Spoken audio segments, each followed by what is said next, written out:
গতকাল হিমালয় থেকে Annapurna base camp আসতে আমাদের প্রায় সময় লেগেছিল 8 ঘন্টা।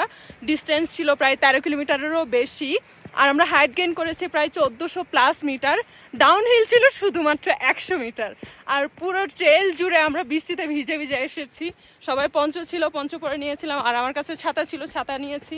সো বেস ক্যাম্পে যখন আমরা 4টা সাড়ে 4টায় এসে পৌঁছাই, তখন চারদিকে একদম ফগে ঢাকা ছিল। মনে হচ্ছিল যে কালকে হয়তো অন্নপূর্ণার দর্শন পাবো না, মানে এত চমৎকার ভিউটা হয়তো পাবো না। কিন্তু লাকিলি সকালে যখন আমরা 4:30 বাজে ঘুম থেকে উঠি, পুরো ক্লিন স্কাই, মানে কি বলবো আর, জাস্ট এত চমৎকার ভাবে ওয়েদারটা হচ্ছে আমাদেরকে মানে স্বাগত জানিয়েছে। এটা অ্যাকচুয়ালি বলা যায় গড গিফটেড একটা ওয়েদার। এত চমৎকার, গতকালের ঠিক বিপরীত পর্বটা হচ্ছে আজকে আমরা দেখেছি। সো সব মিলিয়ে আমরা এখন অন্নপূর্ণা বেস ক্যাম্প থেকে ফিরে যাচ্ছি। পরবর্তীতে অন্য কোনো ট্রেল থেকে অন্য কোনো ভিডিও নিয়ে আবারও দেখা হচ্ছে। ততক্ষণ পর্যন্ত সবাই ভালো থাকুন, সুস্থ থাকুন, আর টিএস রেখার সঙ্গে থাকুন। অন টাইম আপডেট পেতে চাইলে টিএস রেখা বিডি ইনস্টাগ্রাম ফলো করতে পারেন।